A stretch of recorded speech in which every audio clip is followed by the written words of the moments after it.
A Columbus man is home tonight after a judge handed him a sentence that some say is too lenient. Last April, Keontae Lee was one of two men arrested in connection to a homicide on the northeast side.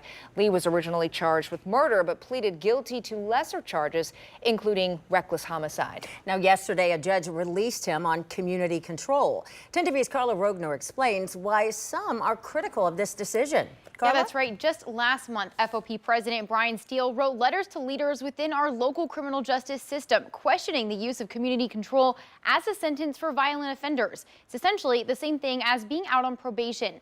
Steele says this case is an example of what he says is a safety risk.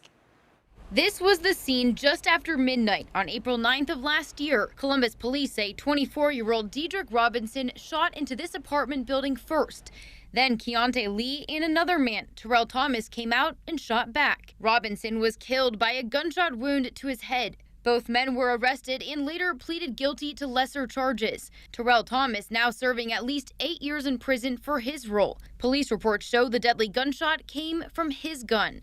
Lee pleaded guilty to reckless homicide and attempted felonious assault. He will now serve 5 years of community control. Once again, an individual commits a violent crime as a recidivative offender, and what do? We give them a sweetheart deal and we put them back on the street. FOP President Brian Steele clearly unhappy about this move. Sends a loud and clear message to the community that we are going to put your safety at risk in order to try to give someone a second shot. Steele has been vocal about his concerns with community control as a sentence for violent offenders.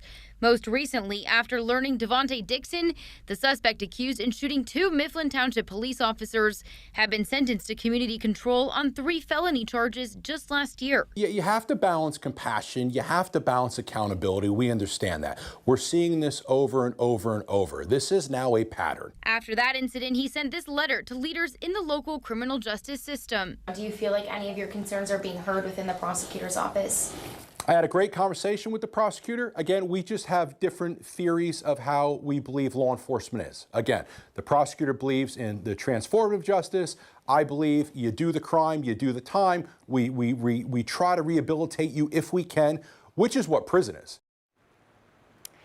And I did reach out to Judge Jiza Page, who handed down the sentence, but I've yet to hear back. Steele says he continues to have productive conversations with judges like her and Franklin County Prosecutor Shayla Favor as he hopes to find some middle ground. Stacia? All right, Carla, thank you.